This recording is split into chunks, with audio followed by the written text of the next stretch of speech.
som melur runt I tøynun høtti kjemur aftur onkurs vegna nutt.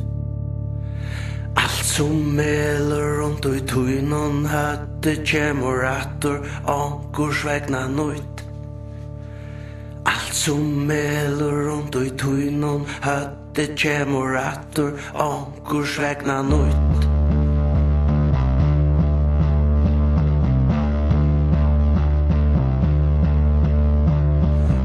Som melur runt I tøynun høtti kjemur aftur onkurs vegna nutt.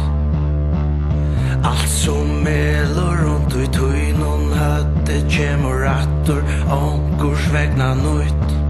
Arnon hetje stendur han og vittnar, og I ein og skåte sidur hon og grætur, grætur. Tøy allt som melur runt I tøynun høtti kjemur aftur onkurs vegna nutt.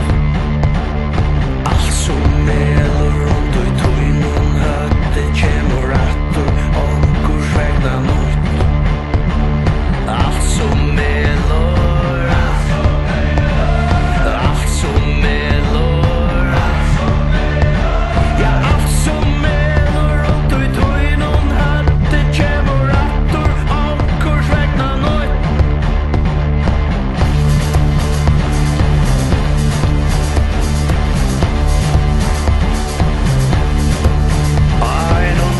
Stendur han og viknar, og I ein og skåte sidur hon og grætur, grætur, grætur, grætur.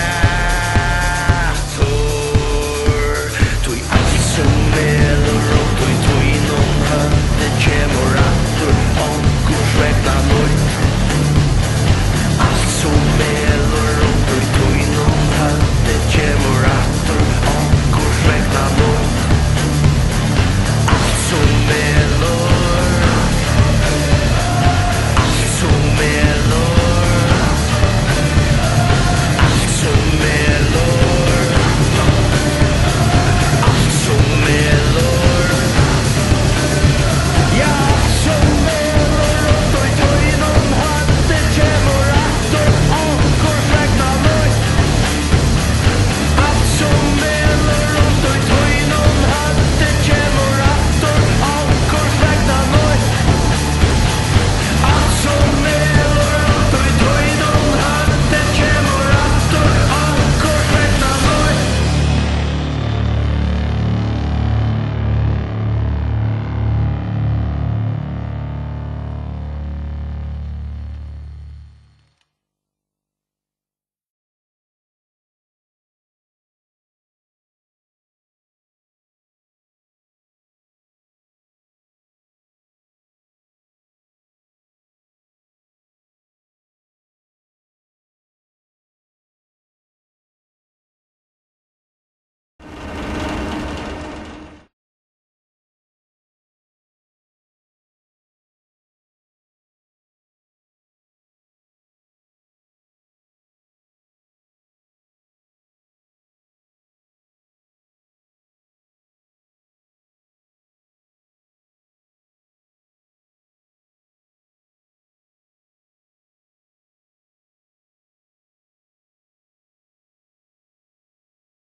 Tirsdagsmorgen jeg satt og kikket på regningsbunken.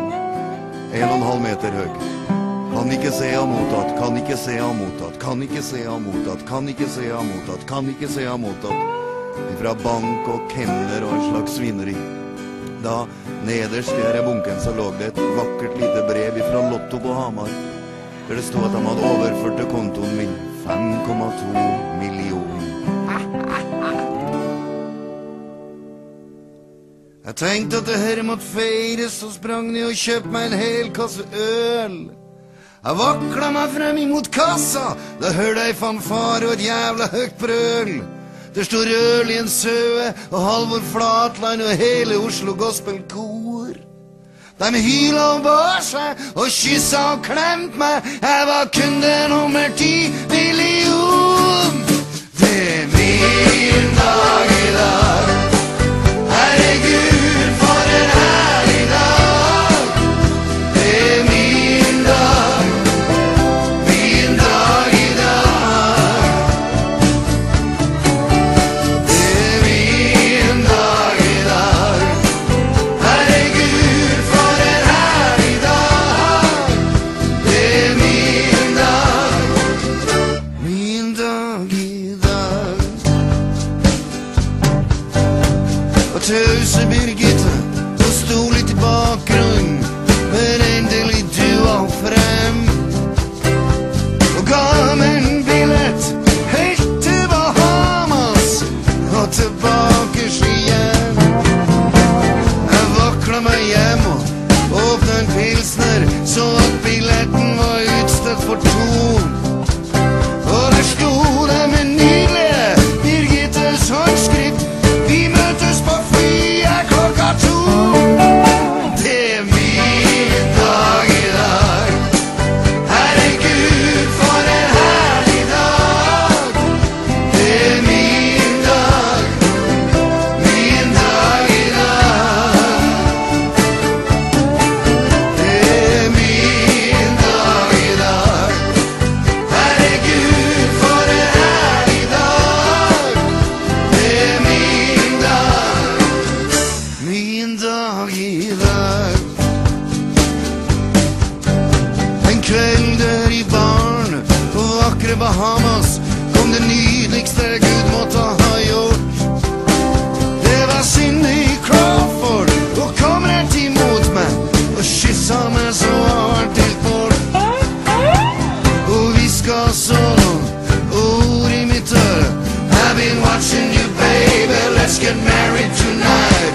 Jeg kikka fortvila på tause Birgitte, men hun nikka alright, alright. Det er min dag i dag. Herregud, for en herlig dag. Det er min dag i dag. Oh, la, la, la. Min dag i dag. Herregud, for en herlig dag. Det er min dag i dag. Nå var goder og dyre, vi ville bli gift, men en prest var ikke enkelt å finne. Da hørte vi noe bannskap til singla i glass, og Bjørn Eidsvåg kom ramlende inn. Halleluja! Og jeg svara ja, og Cindy sa yes, og snart lå vi der godt begge to. Jeg fortalte om Åmot og Ulvang og Sputnik, hun sa at Norge er landet mitt nå. Det er min dag